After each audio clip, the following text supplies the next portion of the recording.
How do you turn off? Is this button? Is it this button? No, it's this button. No, that made it stronger. Maybe it's this button. Aha! I did it. I know how to use technology. Welcome. You are entering into a strange dimension. A dimension where narratives from across space and time come together. Narratives that could have, might have, or should have been all exist here in one space. This is CineCasters Ultimate Timeline. Hello, and welcome to CineCasters, the show where we watch movies and repitch them.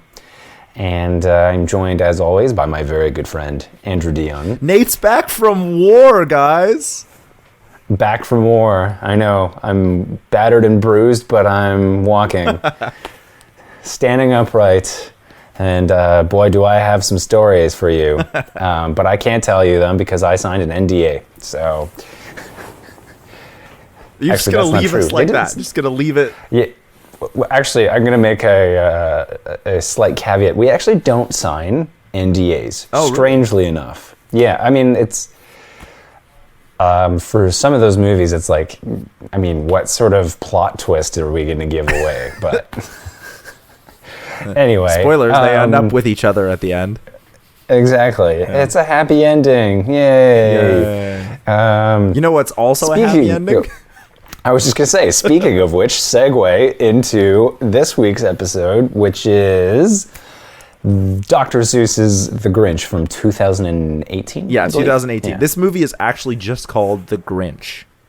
Oh, okay. Why did I think it was called Dr. Seuss's Because the original 1966, yes, I'm a huge Grinch fan, by the way. I'm probably about as big a Grinch fan as I am Harry Potter fan.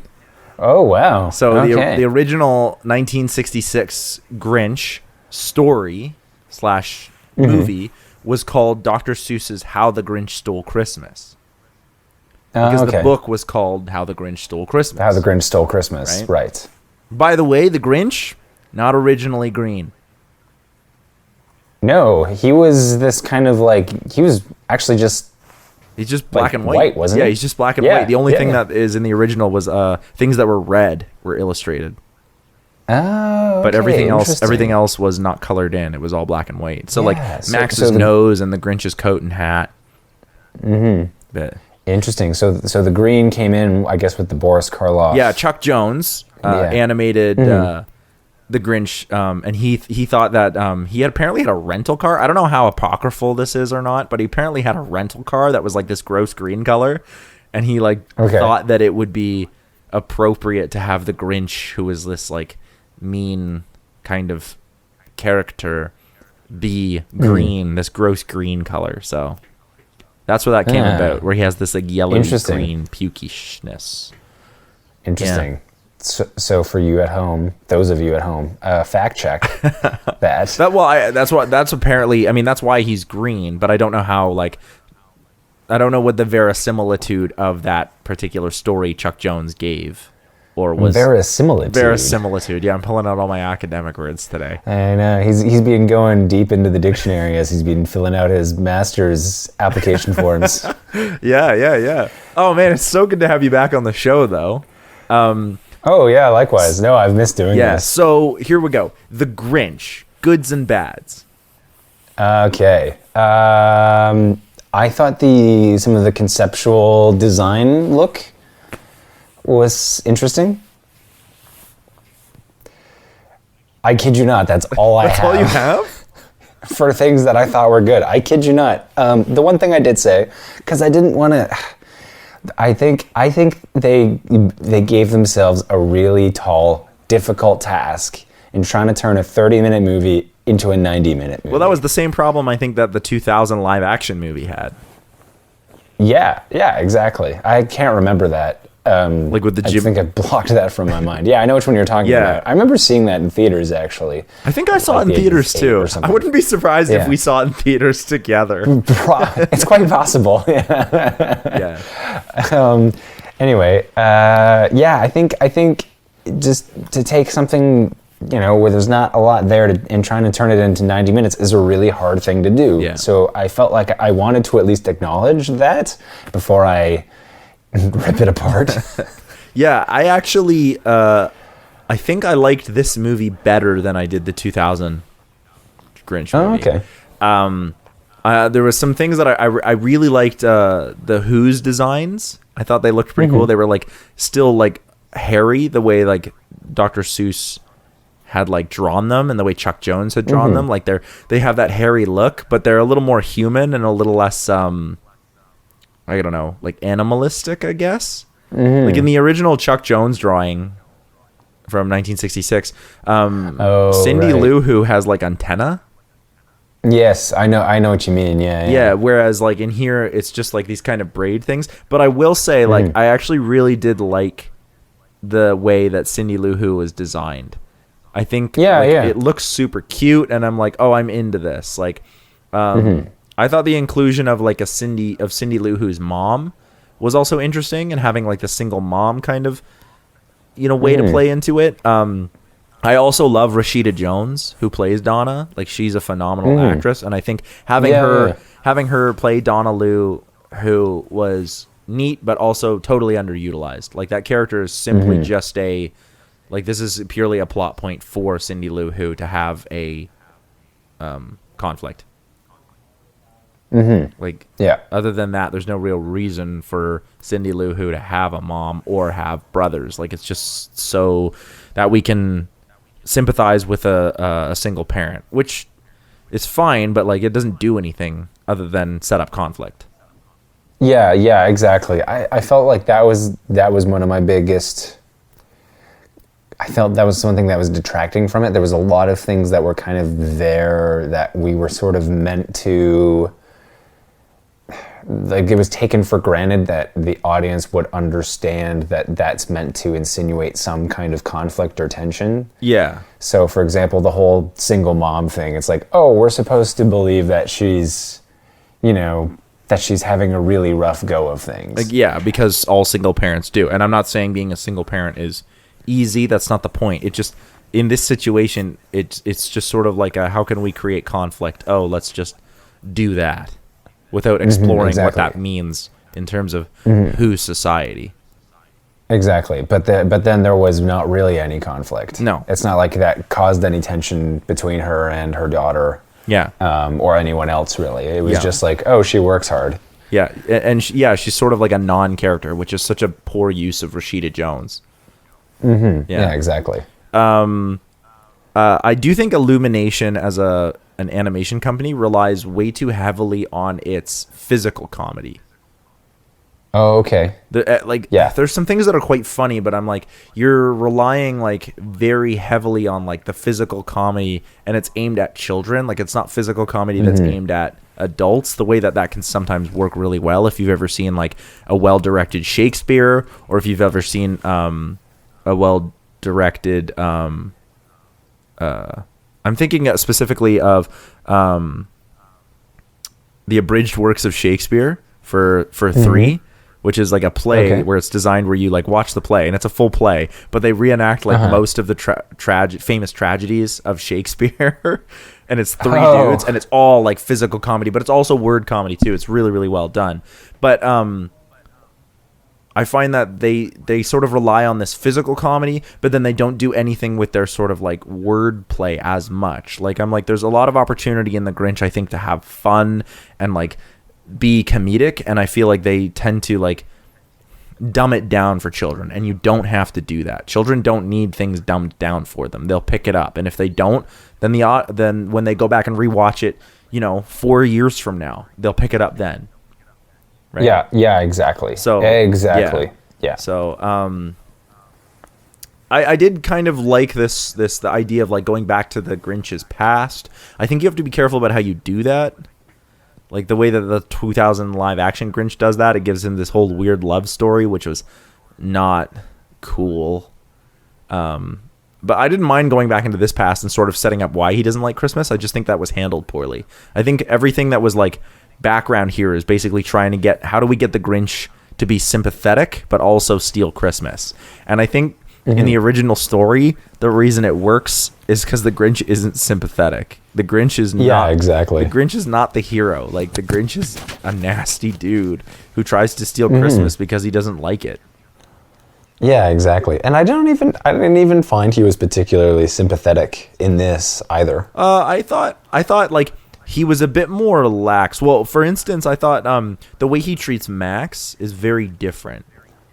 Like he treats Max as that's much more that's a friendly. good point. He's much kinder. Yeah. He and Max are like almost like friends, even though Max has this sort of indentured servitude, but it's less abusive. Whereas when you watch the original one, like he like grabs Max by the scruff and like hauls him away by his tail and stuff like that, and right, and like whips him as he's pulling the sleigh down the mountain. And you're sort of like, whoa, like that's pretty hardcore.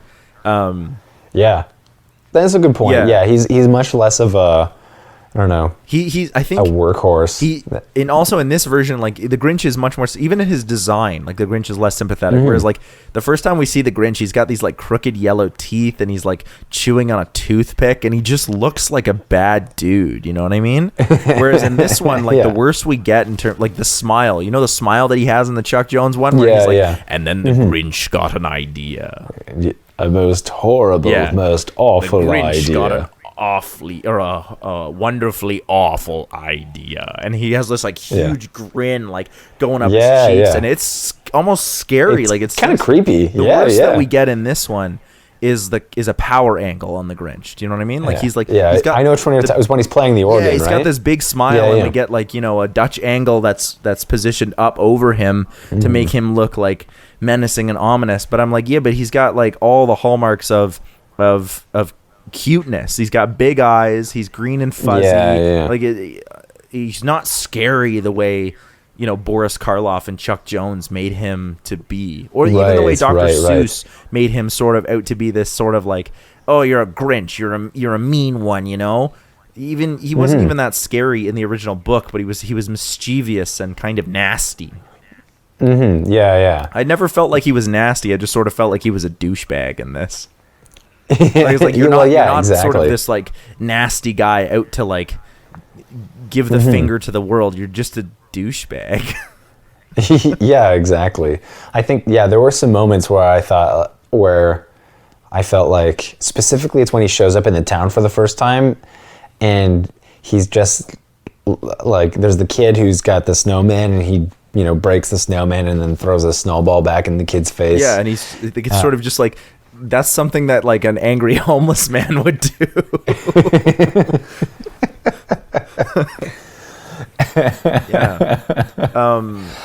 I also, this is the one thing that really like weirded me out. It was why does Max have this weird haircut? Yeah, that's a good point. Like, he has this weird like the swoosh. Swoosh. It's almost like a kind of like a Justin Bieber swoosh. Yeah, I the first thing that I wrote was he has like the sort of forward floomp thing that Trump has. Oh yeah, or it's almost like kind of like a Johnny Knox thing that he had. Yeah, it's weird. I was just like, okay, but I will say that like I do like that the Grinch's concern for Max is real. Like when he's on the like flying RoboCam and Max like gets knocked around, you can see like the Grinch is like, Max, like he yells it out and you're like, oh no, the concern is real, like he cares. And I think that's a nice sort of thing to show up. That's pretty much all I had for goods. This movie was fine. It wasn't anything fantastic. I didn't like how they like redid You're a Mean One, Mr. Grinch, but in this like hip hop style. I thought that was weird. I was like, oh, this feels weird. But later on, that same song devolves into like a different song. Like it started out as You're a Mean One, Mr. Grinch, and then it turned into like a different song about the Grinch. And I was like, I like this hip hop new song. I did not like the hip hop version of You're a Mean One, Mr. Grinch. Yeah. The music was good. Yeah. I don't remember being particularly struck by the music one way or another. Well, I like they orchestrated the Who song. Oh yes, I did notice that around the Christmas tree when they're decorating the tree. Grandiose kind of feel. Yeah, which I think the original song really benefited from, because that song suffers from what all movies back then suffer from, which is, you know, the sort of channel width of movie the mono, music is, exactly, squished together, mono sound. Yeah, so to have it like reorchestrated with this nice big choir in like several harmonies with a nice orchestra, that was pleasant. I enjoyed that. Yeah, that was a nice change. Okay, I'll give you that. Yeah. I know what you're talking about now. But other than that, like, this movie was colorful and bright, and it was fine. Yeah, I mean, I like the way it looked. Some of the lighting, you know, it was pleasant enough to look at. Yeah, I think there were just a lot of scenes that, in my opinion, like when I was going back to what I said about the 30-minute into a 90-minute movie, there's so many scenes that are just filler scenes. It's not even 30 minutes, it's 20 minutes. The original is about 20 minutes. Oh, okay. Yeah. Oh, there you go, even shorter. But yeah, there's just all these filler scenes of them like going to work and the whole system of, you know, how you get around Whoville, and there's another sequence of her like trying to chase this letter that flew away, and then there's another sequence of going to find the reindeer. Exactly. There are all these sequences that are kind of, to me, they're just filler sequences that there's no in it's not that there isn't intention and obstacle, there is that there, but they don't contribute towards like what's really going on. Like, there's no underlying emotionality to them. Really.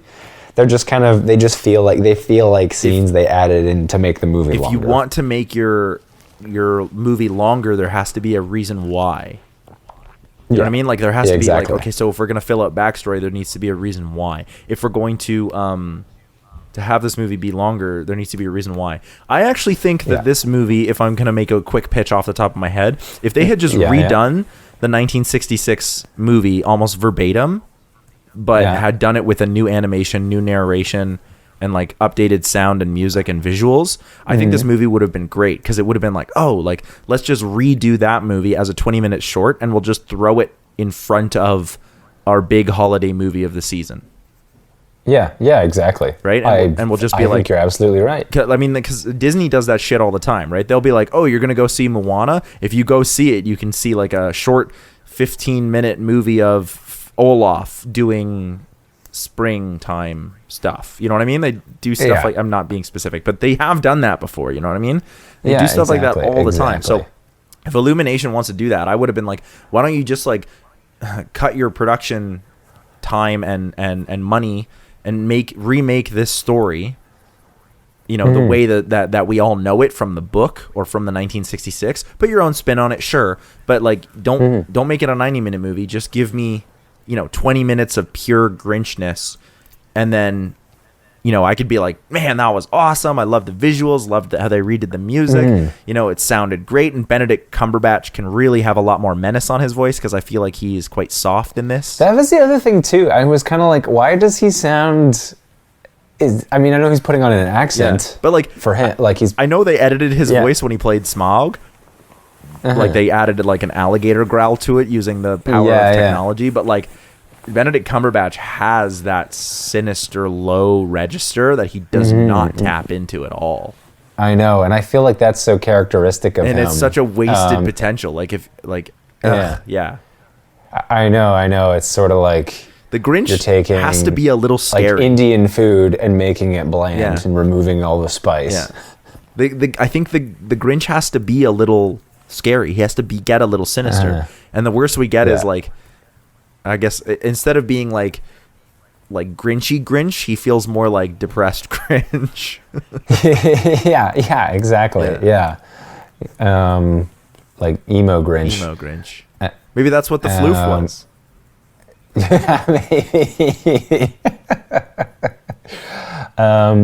What were some of the other things? Oh, okay. So another thing for me, this is just a personal thing. Maybe it's just because I'm still having PTSD. I won't say what from. But when someone says Christmas is in your heart, I just want to vomit. It's the stupidest line anyone ever wrote, and it keeps showing up in all of these goddamn Christmas movies. Gee. But why? Somebody Why might be a little bitter about Christmas movies. Why? I just don't get why we have this sentimental attachment hold on. a holiday. Because I just think I remembered something from my pitch. Let me see if I can find it, because I think I may have written something that sounds almost very verbatim to that. Okay. Okay. Let me see here. It sounded really good. I just want to see if I can find it right now.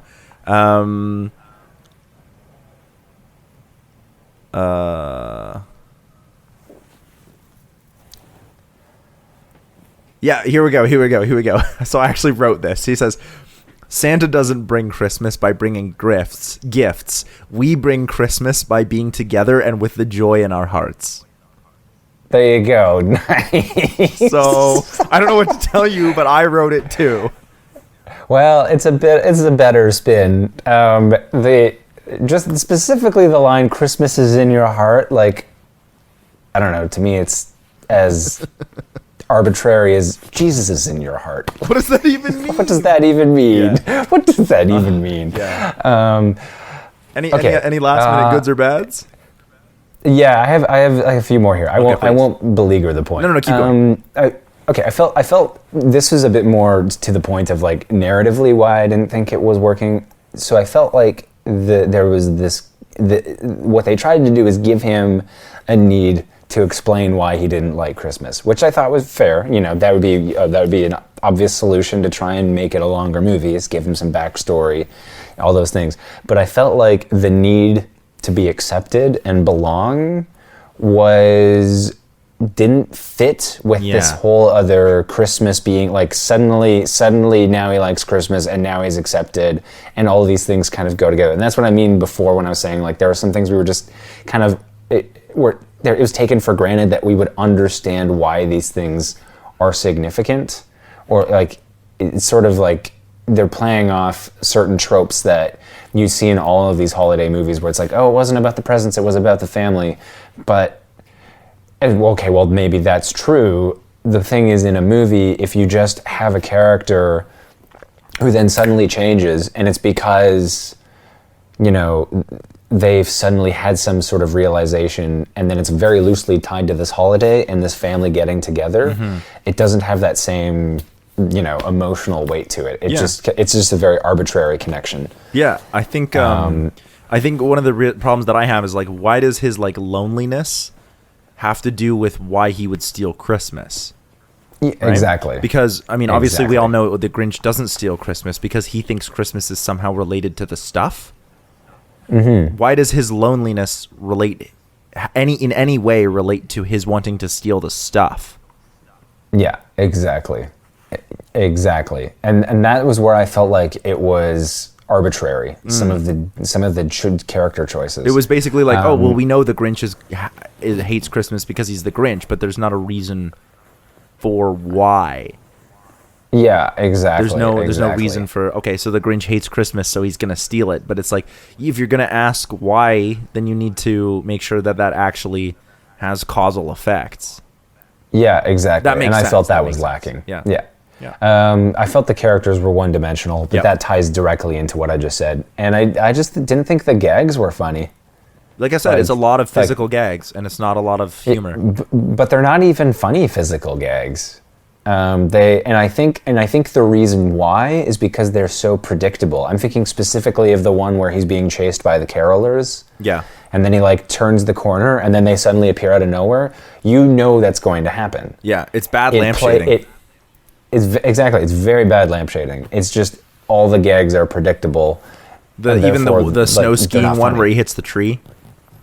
Yeah, exactly. It's like when I think of a great animation gag, I think of Finding Nemo, the scene right at the beginning of the movie where they're like, "What is that? A butt." Oh yeah. I'm gonna go touch the butt, but it's a simple thing, and that's a word gag too. It's a word gag, but it's very creative, and it's this like, oh, the whole joke is like they're kid fish who don't understand. We know it's a boat, But to these fish, they've heard the word, but they don't actually know what it is, and they don't understand, and they're calling it something completely different. Yeah, and because we've all done that. I think as children, we've all done that. And then when you hear it as an adult, you're like, that's so, like, as an adult, I mean, as a kid, you're hearing it like, oh, he said touch the butt. But as an adult, you're like, yeah, he said touch the butt. Because it's not just the word butt that's funny when you're an adult. You're like, oh, like there's this whole misconception of words, and we've all been there. Exactly. And so that's what I mean. Like there's a way in which gags in that movie are done in a way that they're layered gags, is what I mean. So if and I think that's another thing that unfortunately, if you're going to lean on gags, if they're just not funny, that's also a problem. Yeah. Anyway, that's it. That was my notes for things I thought were just not working for the movie. Yeah. I actually do think there's some really interesting ideas. I just don't think that they were panned out well, which is what I tried to do in my pitch. Yeah. Like, I really tried to take what we got and be like, okay, well, I'm not going to go back to the original because this still has to be a 90-minute pitch. So I'm going to try and take what we got and be like, okay, what would I do with this and make a movie? Yeah. I tried to do the same thing too. Now, before we continue, I would love to hear your, you have you have your own feelings of the Grinch. Yeah. That I think are quite extraordinary, actually. In fact, you changed my mind. I remember you explaining them to me once, and it really kind of rocked my world. Okay. Like, I never thought of it this way. The reason I'm not going to do that is because once this airs, there's an episode of This Is a Thing, our Christmas episode, where I've done exactly that. Oh, okay, so cool. There's a Christmas episode of This Is a Thing where I have done exactly that. Okay, so I will wait then. Yeah. I won't, So if you're listening out there and you're like, what the heck is Andrew talking about? Go and find our latest episode of This Is a Thing. It will have come out exactly like last Thursday, so almost a week ago, because this will be on Tuesday. Go and look back to last Thursday. It'll be the 17th of December, and you'll find an episode called The Grinch Is a Thing, in which I explain why the Grinch is my hero and why he is my favorite fictional character of all time, and why How the Grinch Stole Christmas, the show / the movie / not this version and not the 2000 version, but the book and the movie are actually not even really about Christmas. They are, but they're not. They're not even really about Christmas. Yes. Okay. Do you want to go first, or do you want me to go first? Well, you know what? I'll go first, because you clearly have a lot more passion about this character. I love him. Yeah. So I tried to stay.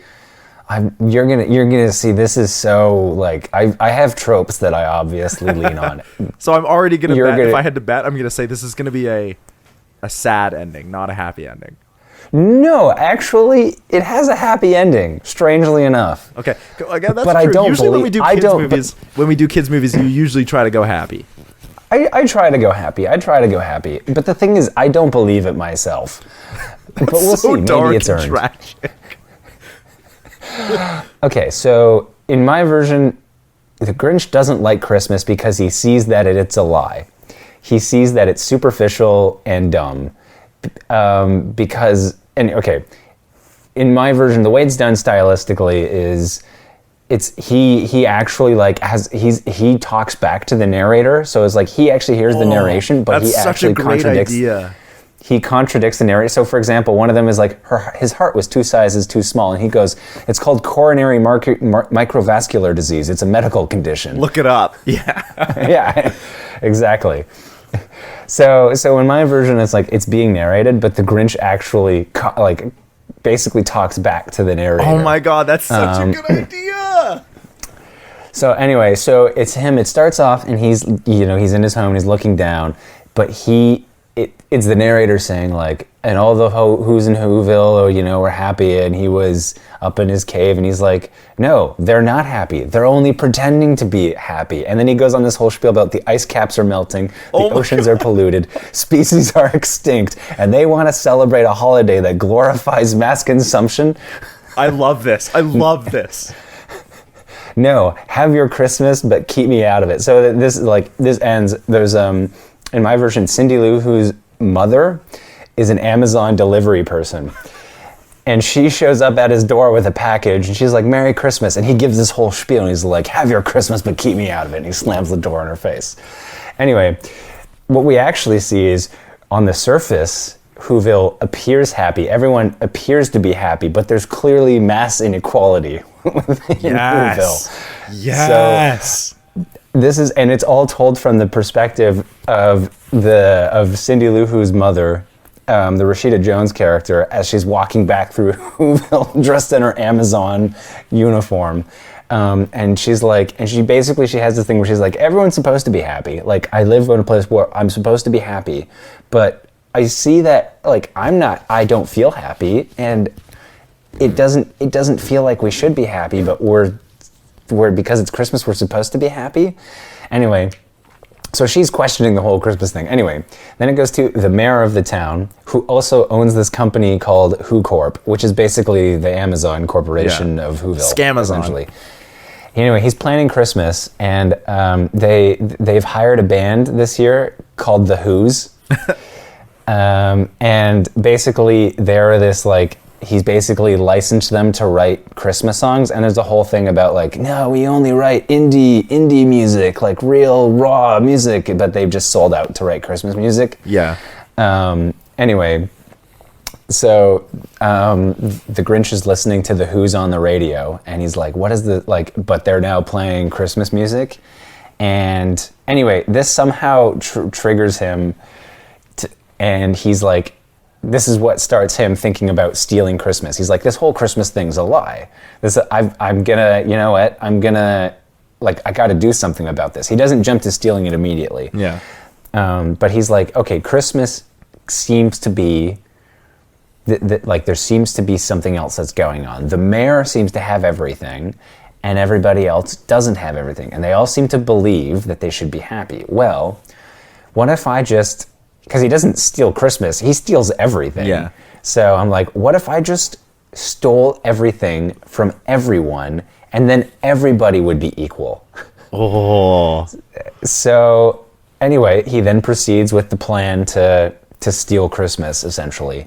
And he almost succeeds, except he can't get into the mayor's house. So he can't steal from the mayor, but he steals from everybody else. Anyway, he goes back to his cave, and he's like, okay, I don't know if that was a success, but he's watching. Anyway, then I had this, like, back and forth gag that I wrote where it was like, someone's like, who stole Christmas? And then someone's like, it was a who? He's like, no, I said who. And I was like, which who? No, who? Like, oh, so who like a would Three do this? Stooges? Yeah, exactly. That was like, I was like, there were so many opportunities for gags like that. And you should the do movie. that. Like, That's hilarious. Yeah, exactly. Anyway, basically what ends up, the town sees that the mayor still has everything, and basically then they all turn on him. And the Grinch is like, yes, okay, this is good. This is now, I this can is just imagine like, the Grinch, like, up on Mount Crumpet with a telescope, like, yes, eat him alive. Exactly. But then, now this is the bit where I haven't quite worked it all out yet, but the Cindy Lou Who's mother essentially steps in and is like, no, this is not what, like, this isn't what we're about. We're not gonna beat this guy up just because he has some stuff and we don't have stuff. And so everyone basically, like, they all start to calm down, but basically then they start to be like, okay, well, the mayor, he's a good guy, so he should help us out. So they start calling on the mayor to, like, help everybody out, because there's nothing in the town, because the Grinch stole everything. And the mayor seems like he's going to do the right thing, but he decides not to. And he basically goes into his fortress, and then it's just a full-out brawl. And then the Grinch is like, I don't know if this is exactly what I wanted to have happen. This is actually turning violent. So he's like, maybe I should go back down and put it to an end. So he goes in, and he basically is like, okay, I thought I was going to make everyone equal, but I just made it even worse. So he returns, and he gives back, and he basically gives everyone back the gifts. And in the process, basically people have, like, turned on the mayor, and they realize, like, the mayor is actually not a good guy. Yeah. And that he was lying to everybody. So he's no longer the mayor, but they're going to put him in jail. And then the Grinch is like, well, actually, no, let's not throw him in jail. Like, let's give him a chance, to to try again. And so then the end of the movie is like an epilogue where it's like, okay, now everyone's getting along, and it's like, oh, now it's a good place. I think it'd be interesting even to like, instead of just have the Grinch give things back, but he's like actually like redistributing the goods in almost like a very like communist socialist way. Yeah. exactly. Damn. I love that. I love the idea of like just being like, let's turn this into like this socialist capitalist kind of commentary, like Marxist commentary on how Christmas operates in terms of class, like in terms of having Donna Lou, who working for Who Corp, trying to like make a living, scrape a living by, and supposed to be happy, and is like having Christmas pushed upon her by this sort of corporate Who organization that is, just selling Christmas as a culture, as a lifestyle. This will make you happy, and then have the Grinch be like, yo, this is bullshit. This almost reminds me of Wicked, like where the Grinch is the bad guy, but he's only the bad guy. He's only the bad guy from the perspective you look. Like, it actually turns out that like if you look at it from the Grinch's perspective, he's not, maybe that's not actually how he stole it at all. The reason he didn't steal it is because it was never there to begin with. Right. There's so much crossover with Wicked. Yeah. It's even like, she's green. Oh yeah, I didn't even think about that. Yeah. But I do think like that's absolutely Wicked. So good. Thank you. I might steal your talks to the narrator idea. Oh yeah, do it. That's so go funny. for it. Oh, you had some great things in there. Are you ready for mine? Yeah, please. Go for it. My movie starts out with we get to see like sort of that what do they call it? Like context setting, where we see like introductions of all the Who's getting ready for Christmas, and they're being all cheery, and they're showing off their awesome town and the styles, and like that technology and look that is very Dr. Seuss. You know what I'm talking about? Like the way that yeah. So I've decided I'm going to now call this Seuss punk. Because I think that's just the best way to explain it. Like, this is so Seuss punk. All right. Yeah. So we get the introduction narration, but our narrator is Keith David, and there's a reason for this. I love Keith David, but I also think it makes sense because the tradition of the Grinch movie is to have your narrators be veterans of horror. Right. So Boris Karloff was a famous horror movie star. Anthony Hopkins at the time of the 2000 Grinch live action is still most famous for playing Hannibal Lecter, Dr. Hannibal Lecter. And Keith David is most famous for his portrayal in low budget but horror movies, and particular horror movies of African Americans. So I was just like, well, let's keep with the horror movie tradition, but let's have some African American representation. So why not Keith David? Also, I just think his low menacing voice would be great. He's got a great voice. But he also has this, and when you mentioned like having the Grinch talk with and combat with the narrator, I just think like Keith David has this very awesome comedic timing. There's a whole episode of Community where he actually narrates the entire thing. And is this the Pillow Fort? Yeah, it's the Pillows and Forts episode. Yeah. And he narrates the whole thing, and I was just like, I think it would be amazing to just have like Benedict Cumberbatch as the Grinch, being like having this sort of like rhyming back and forth battle with Keith David as the narrator. I think that would be amazing. So we get a cursory glance into introducing the main characters of Cindy Lou Who and her mother Donna Who. We can see that Donna is a busy single mom, and Cindy is a bit of a handful, but she like she's just, spunky and out there the way she is in the movie, and that she also has two brothers. Cindy is basically like desperate to get her letter to Santa, and Donna is kind of worried. She's like, I work really, really hard, but there's four of us, like, and I have a single income home. I worry that am I going to be able to make sure that Cindy gets the gift she wants? She's so desperate to get this letter to Santa Claus, and I just worry like, am I going to be able to give her the Christmas she wants, the gift that she wants, that she seems desperate to give to Santa? So the narrator then says, but the Grinch who lived just north of Whoville did not. Right? Here we have the Grinch introduced in his Grintroduction. So we see like the Grinch and Max spend a lot of time with each other, and they're basically like adamant about ignoring everything going on in Whoville.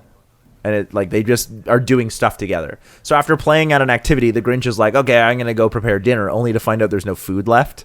And then we get the emotional eating gag, because I did think that was actually pretty funny. Where he's like, how much emotional that one was not bad. How much emotional eating have I been doing? I thought that was pretty good. So then they go into Whoville it's the evening though, and they find the Christmas celebrations have already started this year, and that every evening they're going to do another Christmas event in order to make the celebration 3 times bigger this year.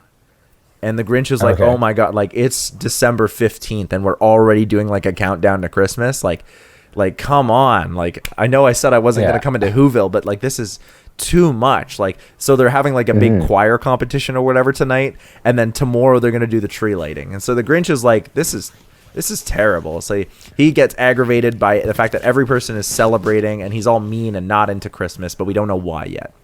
So upon leaving town, Max wants to like, once they get back to Mount Crumpet, Max wants to like read a bedtime story, but it's like a Christmas bedtime story. And the Grinch is like, no, I'm not having that. He's feeling depressed. So he goes out onto the ledge of the mountain to enjoy the winter cool air. But all he can hear are the sounds of Whoville, right? Like them doing their choir competition. And he's like, I can't stand it. So he tries to go to bed, but all the lights from like outside in Whoville are like invading into his window. And so he closes the curtains and he's like, I can't get any rest from this whole Christmas thing. So the next morning, the Grinch is feeling better. He's like, all right, like I'm ready to hit this day. We're going to ignore the Who's and we're just going to have a great day. And then Max pulls out the sleds and they're going to go tobogganing and it's going to be a great time. They'll go down like the north side of Mount Crumpet, which is the side that faces away from Whoville. So they won't even have to see it and it's going to be great. And then when they get outside, the sunrise is being blocked by a giant tree right in the middle of Whoville. And it's like right over the Grinch's cave in Mount Crumpet. And he's like, well, what the heck, man? So the Grinch is like, I am not about this. And he goes down to Whoville and he talks to the mayor and he's like, look, the tree blocks the sun from my house. Like there's got to be some kind of like ordinance violation or something here. And the mayor is just like, no, it's Christmas time. Like you can make an exception. And the Grinch is like, no, I don't want to. And she's like, well, look, it's only for a couple of days. And we all know that the bigger the tree is, the bigger Christmas is. The bigger the stuff is, the more Christmas, the more stuff you have, the more Christmas. Right. And the Grinch is like, what? No, this is dumb. And so he's like, well, this is a bust. And so on his way home, he gets accosted in that sort of tubing accident by Cindy Lou on her way to give the letter to Santa Claus. And the Grinch is like, little girl, like, what are you doing? Like, it's just a letter. And she's like, no, I have to get this letter to Santa. I have to get my Christmas gift this year. And the Grinch is like, well, first of all, nobody's ever seen Santa Claus. So how are you going to give him the letter? And also, like, maybe you should do something for somebody else rather than trying to get what you want all the time. And he's like complaining to Max as he grumbles and leaves. And Cindy Lou is like, how can I give the letter to Santa in person if nobody's seen him? Right? So she's like, the wheels start turning in her head. So after being rejected and accosted, the Grinch is grumbling up his way about why he hates Christmas and the stuff. It's the stuff makes bigger Christmas, and this little girl just wants stuff, and the town is obsessed with bigger and better things for a bigger and better Christmas. But then when he we realize as he's walking up the mountain, we see when the Grinch was younger, he was an orphan in an orphanage, and there was never enough stuff for any of the orphans to have like a big Christmas. So he never got any gifts because they couldn't afford it. And so he always felt lonely at Christmas time. Everyone is having this wonderful time, but he never got any gifts, and he never had a family to share those gifts with. So he feels lonely. He thinks that Christmas comes from the exchanging of stuff. Right? He thinks like if you have stuff to give, and nobody ever gave him stuff, so that's why he hates the stuff, because the stuff is where Christmas comes from. The stuff is what is what makes Christmas. And because when he had no stuff, he had no Christmas. Right. Okay. It's a much stronger connection that way. Yeah. So until finally one day he decided he was like, enough of this, and he left, and he made his home at Mount Crumpet. So the Grinch, by the Grinch's own admission, Cindy Lou is like, well, I gotta set a trap for the Grinch so that I can catch him when he delivers presents tonight. Before he can, give us all our Christmas stuff, I'm going to trap Santa and talk to him so I can tell him what's up, or I can deliver this letter, and he'll understand. So when the Grinch returns home to Mount Crumpet, he finds that his whole house actually has snow packed into it. And he's like, what happened to my cave, my home, like all my stuff? It's because the Who's have been harvesting the snow from on top of the mountain for more to make Christmas snowman, and it caused an avalanche that caused his whole house to get.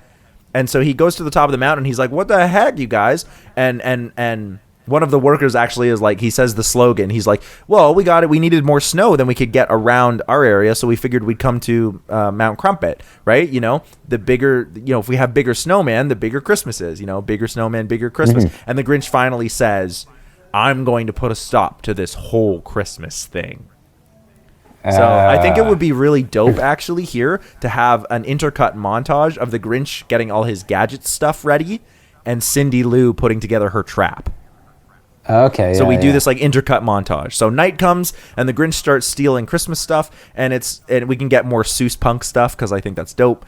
And then he gets stuck in Cindy Lou's trap, but she sees that he's taking the tree up, so he lies and then says he's gonna, you know, I'm gonna take this back to my workshop, fix it, and bring it back here. And she's like, well, when you do that, can you get me my wish? And he's like, I'm so busy, I have to hit every house. Like, I'm sorry, I don't have time to talk. And she's like, well, how about I just give you this letter? And she hands him the letter, and he's like, okay, I'll read it and get it done. And he puts her back to bed, and then he's like, I'm not gonna read this letter. And he sticks it into a sack, and he like jams all the stuff up the chimney.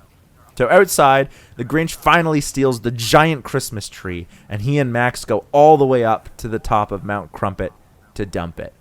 And from the top, the Grinch waits to hear the sound of the Who's boo-hooing, because they'll finally understand what it's like to not have stuff and what it's like to be a person who doesn't have things when Christmas comes, right? And he'll be like, that's what it was like. That's what it was like. So Cindy Lou wakes up, and everything is gone, and tears start to fill her eyes, and she realizes that it wasn't Santa she met last night, because the real Santa doesn't take things, right? But she doesn't know it's the Grinch. So her mother wipes her tears and basically says, well, you know, what's wrong? And Cindy's like, I thought that Santa would come and bring all the gifts, and Christmas would come because of all the gifts, but instead someone just took everything. And Donna is like, no, Cindy, it doesn't matter if Santa comes or even if he's real or not. He doesn't bring Christmas by bringing gifts. We bring Christmas by being together and by having the joy in our hearts. So there's you're welcome. She then that one's okay. She then picks up her daughter. So they're in the middle of the snow out in the middle of the street, and her daughter's like very sad, and she's like don't worry. And she picks up her daughter and starts like holding her and rocking her and starts singing to her, right? Just Donna, just singing to her daughter, right? Almost like a lullaby kind of thing. And so it's maybe like a more melancholy version of like the classic Who song. And then Cindy Lou starts joining in as she like wipes away her tears and hugs her mom. And as other people come outside, they begin to hear Donna singing and Cindy singing and start to join in when they realize like this is what Christmas is.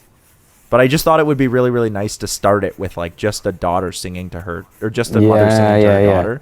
Like musically you build it. You build it out, but it's just like Donna singing to her daughter like about what Christmas means. You know, like as long as we have, what did they say? As long as we have hands to clasp, right? And I just think that would be dope. So, so the Grinch at the top of the mountain sticks his ear out and he goes, I wrote this down. I said, WTF, says the Grinch with a frown. I took every last thing from that shitty little town. I took every present, every tree, and every toy. I took every gift for every girl and every boy. And yet still they all gather in town and sing, even though Santa Claus never had presents to bring.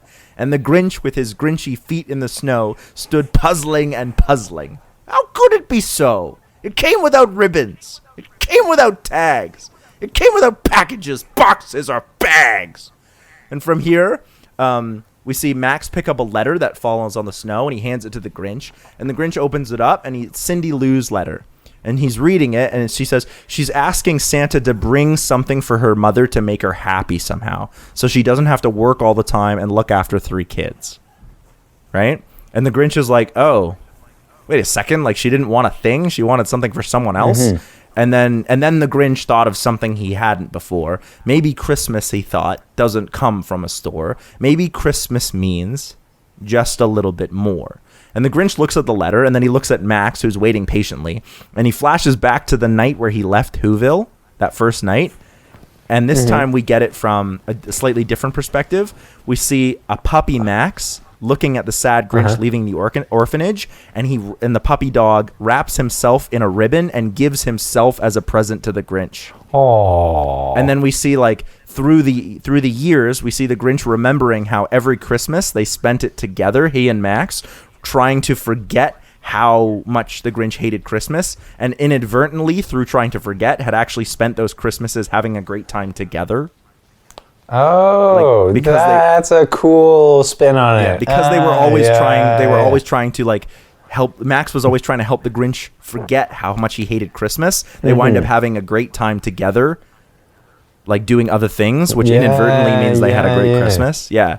And so he's like, oh, okay, now I understand what Christmas is. It's everything that I had when Max gave himself as a gift. It's everything that we did together. So he decides to go down the mountain, and he gives all the stuff back, and everything's, set up normally. And Cindy Lou is like, the Grinch is kind of done, and he's given everything back, and he's like, it feels good to give. It feels good to give, but more than that, it just feels good to be with people. And he's like petting Max, and Cindy Lou is like, hey, Mr. Grinch, what are you doing for Christmas? And he's like, well, I don't know. My home is sort of snowed out. So Cindy's like, well, why don't you come, and Max, you come for Christmas at our house. So the Grinch is like, okay, and he carves the roast beast, and he's a good guest, and he's still not a hugger, because I just feel like the Grinch isn't a hugger. Yeah, he's just like, no thanks. Like, I'm here, and I'm trying this Christmas thing, but like, not into hugs. So that night, the Grinch is playing with Max and Cindy Lou's two younger brothers, and Donna asked the Grinch, she's like, would you like to stay with us until your house is unsnowed? And he's like, well, no, I don't think I could do that. That might not be until spring. Like, that's a long time. And she's like, you know what? I don't mind. It would nice to have someone here to help look after Cindy and her brothers, and clearly they all like you. And so Grinch is like, well, if it's not too much, like, yeah, I'd love to help out with Cindy, and that means you will have less to do, and then you won't be overwhelmed. And so Cindy Lou gets her Christmas wish too, and that's the end. Oh, yeah, nice. Yeah, that's good. Yeah, I felt like they were trying to build up this relationship in the original movie. Not in this original movie, the 2018 Grinch. They were trying to build up this relationship between the Grinch and Max. And at the end, he goes like, I learned what the real meaning of Christmas was, and it's thanks to this little girl. And I'm like, Max is sitting right next to you. He's been with you the whole time. How many Christmases has he been with you? Yeah, and I was just like, you know what? For me, the relationship between the Grinch and Max is actually way more poignant. Especially, I like the idea of like Max seeing the Grinch and being like, oh, here's a sad guy on Christmas. I'll give him a gift, but I don't have a gift. The only gift I have is me. And so, like, I think the idea there is like saying, the real gift of Christmas is giving someone your time and your attention. Yeah. No, that's a really good take on it, actually. Yeah, I also like the one. Go ahead. I was gonna say the things that you addressed were the tying that let's call like his emotional wounding to actual stuff, and that's how he would make the association to actually take things. Yeah, well, because he would be like, I never had anything as a child, so Christmas wasn't a great time. But the reason it wasn't a great time was because, well, A, he didn't have stuff because he was an orphan, but also because there's a disassociation between, like, when you're an orphan, you don't have a lot, and you also don't have anyone to share it with. A family in that way, anyway. Exactly. Yeah. And then the relationship with Grinch and the Max character was a nice touch too. Yeah, I wanted to focus the backstory. I wanted to focus more on the Grinch and Max and focus less on Cindy Lou. Like, Cindy Lou in the original book is really only mentioned like when she wakes up. You know what I mean? Like, it's really only like, why are you taking our Christmas tree? Yeah. Why, Santa Claus? Why? So she's really only important for that like one part. Then the Grinch heard a sound like the cooing of a dove with Cindy Lou, who is no more than 2. She's really only in that one part. So I was like, okay, well, let's give her a bit of a backstory, but let's make that backstory about somehow relating back to stuff. So her mom is also worried about how she's going to afford to get Cindy Lou what she wants. So there's like sort of this subversion. The thing that Cindy Lou wants is for her mom to be happy, and the thing that her mom wants is for Cindy Lou to be happy with whatever she asks for. But it all comes back to stuff. Like, can we afford it? Can we afford it? Right. But then it's also that letter that changes the Grinch's heart. Yeah, exactly. Yeah. No, that's good. Yeah. Yeah, I actually really like my pitch. I kind of wish... Good work. Yeah. Yeah. Kind of wish they'd made that movie instead. It's the CineMasters effect. Any last minute thoughts about The Grinch, 2018, The Grinch? No. Yeah. No. I'm looking forward to hearing what your thoughts on The Grinch are. You already know them all. You've heard them before. I know. I've heard them, but I just put them into an essay for format. our listeners, I mean. Yeah. Yeah, man. So look forward to that. That's coming out or is already out by the time you're hearing this. And where can people find you? On the internet. My website is www.nathanieldraper.com. I'm also on Letterboxd at DraperNate. You can find us at CineMasters on Facebook. We might have an Instagram account now. I'd have to talk to our social media manager about that. Ooh. Yeah, we have a social media manager. Wow. You've been away a while. I've missed a lot. We have new episodes of CineMasters, this podcast, every week on Tuesday. Bonus casts, as well as awesome video essays that come out every other Thursday right here on CineMasters Ultimate Timeline. We'll catch you guys later. Take care. Peace.